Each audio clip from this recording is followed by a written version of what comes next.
Hi everyone, and welcome back to another video. If you are new here, my name is Danielle, the American expat mom of 3 living in Germany. Today's video is going to be a little bit different. I'm gonna freeze for you guys. No, but in all honesty, today's video is going to be about how I am surviving the winter, and filming this video outside actually comes into play with two of my biggest tips. So if you don't know, I'm American, but I even more particularly come from California. I've lived in Germany for 10 years now, and I've definitely struggled a lot with winter depression and just not being at all used to this climate. So I wanted to tell you guys where I am at now after 10 years. I still have a lot of adapting to do. I realize that southern Germany, where I am, is not like the coldest place on the planet to live. So I'm going to go ahead and get into some of the tips. Right, so my first biggest tip is to get outside regardless of the weather. This was already a challenge I put myself up to just about 2 or 3 years ago. Most of the winters in the past I really hibernated and stayed indoors most of the time, but that came with a pretty hefty price of being pretty sad a lot of the time because of the importance of fresh air. It's almost like I was completely fighting the fact that it was winter. I mean, a lot of animals do hibernate and stuff like that, but I don't know that it's a great solution for humans. I also struggled with like taking my kids out for walks because of how slippery it was in strollers. So my challenge really became, regardless of the weather, is to get out every single day when possible, unless it's like a full-on blizzard and it's dangerous. And that's helped me so much. Like the importance of fresh air, getting outside, seeing the beauty in all of it helps so much. It also helped a lot with my second point, which was building resilience and just stopping the fight. Having my own garden and living in the countryside has definitely brought a lot of realization and knowledge in how important winter is for a lot of the plants and how it can actually be a beneficial time for us humans as well. Some of these days, like we just got over our coldest week of the whole year. It was getting to -10 during the day with pretty heavy winds. I went out anyway, and I even saw some of the people, like in Germany, you just see people who have already built that resilience since childhood, and it's amazing how you adapt. And I feel like with every year that I get out and just go for walks anyway, the more I build that resilience. And like I can say, when we went to Nevada, my family, like they don't go out a lot, and they thought we were absolutely crazy to be sitting out in the sun because it was freezing, and everybody's different, but for me it was like warm, and I even got kind of sweaty sitting out in the sun, blocked from the wind, when it was only like 3 to 8 degrees Celsius. Like to me that was pretty warm, and that really showed me how far I have come. So the next one is to sweat and move. Sometimes it can really feel like all you want to do is sleep and hibernate, like I said, and I spent a lot of time doing that. I'm a pretty active person, and I particularly love to go for runs in the spring and summertime. Neighbors. Okay, they're done talking now. I make sure that I sweat every single day. Not only is it important for my mental health to get warm, and I love heat and I love sweating. Like I said, I'm a true native Californian, and I think my personality type is just like that anyway. So not only do I make sure to go out for walks and get connected with nature, and I go to the forest as much as possible. Going to the forest is one of my favorite things to do. You guys know I love the forest and being surrounded by trees. I think walking is a great option for winter, but I would definitely recommend making sure you do some sort of movement to a point of sweating. That way you get your lymphatic system going, and also helps you sleep better at night.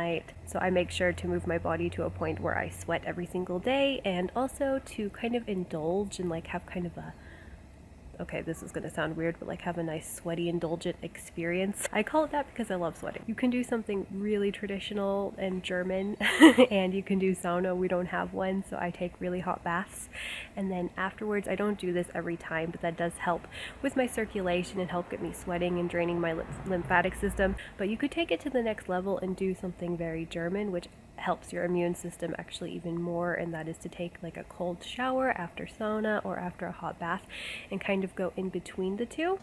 Oh, that's cool. Like that's enough, or? No. Yes, I can't do it anymore. You think you I'd rather give birth. suit off and roll in the snow? No. Oh, man. Was it invigorating? Doing that actually helps your body adapt to the sudden changes in weather. Like we have those all the time in Germany. We have what I call bipolar weather.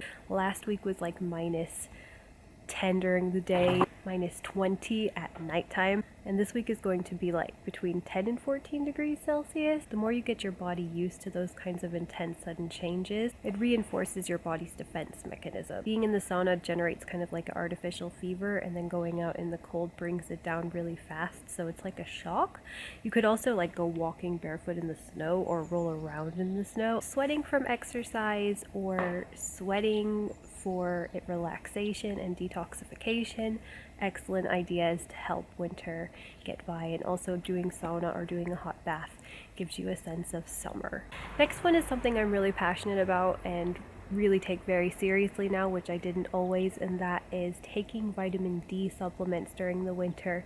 Such a large percent of Germans and people who live in the northern hemispheres have vitamin D deficiency. I come from California. My husband even has vitamin D deficiency, and he is a good deal more fair than I am. After like the first 5 years in Germany, I became so depleted, and it really made sense to me why I was so tired all the time. Vitamin D is so important for not just your bone health, but it's now not even really considered a vitamin. It's basically a hormone, and it also helps with hormonal regulation, which can lead to feelings of depression if you don't have enough of it. There's also a lot of really good information coming out now about its importance when it comes to your immune system. So I take pretty high doses. I take between 2,000 international units and 4,000 international units. Most people take around 1,000 international units, but I have talked to my doctor about it, and since I do seem to have a hard time keeping my levels up, and it does depend a lot on your skin tone and what part of the globe you live, it's a good idea to get your vitamin D levels tested.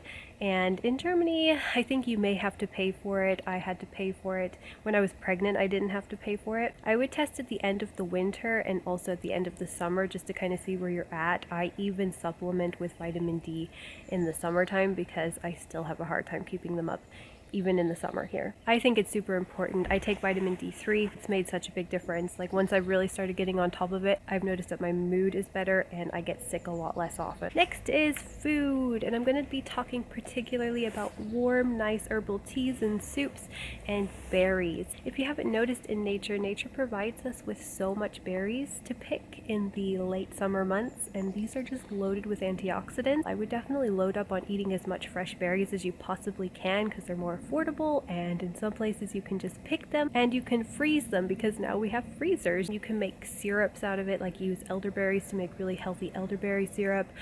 You can make juices out of them. I would definitely recommend having berries in the winter to raise your mood and also keep your immunity up. There's so much antioxidants in them. Next one I have is I suffer from dry throat like nothing else in the wintertime. I'm actually dealing with that right now, but things are starting to get a little bit more humid. Like we're going to get some rain tonight. I can feel it, and well, the weather said it too. I can genuinely feel when it's going to start getting more moist because my throat reacts to it so much. So definitely keeping hydrated is a big one, but also at nighttime you could have a humidifier, but I put a wet small towel to my radiator. Not just is it dry outside, but the heat makes the air inside super duper dry, so moisture. Whenever I'm boiling something like pasta, I stick my face in, I take the baths. It helps my throat a lot. Alright, the last one, which is definitely my biggest point, and that is try not to fight it. I spent most of my years in Germany hating the winters, talking about how much I hate the winters. Don't get me wrong, it's still not my favorite season, and I still have a good rant. Also expecting myself to respond and have as much energy capacity as I have in the spring and summer months has really led me astray. I definitely take it easy where I can, though I don't fully hibernate anymore like I have in the past. I do definitely see myself needing more sleep, and I make sure to go to bed earlier, get off my phone earlier, have more downtime, try to keep my stress levels as low as possible, especially in this crazy year. I don't overly push myself this time of the year. My exercise regime, though, I do make sure I get a good sweat in every day. It's about health and wellness, and I'm not pushing myself like I do in the spring and summer months, and it just really helps me just be a better person and mom. I think nature can really teach us so much about how to make winter survivable. Right now nature is sleeping. It's going inward to cultivate all the abundance and energy it's going to need to fully bloom in spring, which I can't wait for, but right now I'm still just getting my winter groove on. I'm definitely still learning as I go. I'm really proud of myself for how far I've come. I think it's so important to also acknowledge how far you've come and realize that it's okay to feel like a bit of an alien. Winter also really teaches us and has taught me to appreciate the good weather a whole lot more than I did when I lived in California. Like now when it's sunny, you just take advantage and you go out. I find that I'm a lot more present and I go more by the ebb and flow of the seasons. Like I said, I hope you're all doing well. Whether you're a summer or a winter person, I wish you all the best, and I will see you guys again very soon. Bye!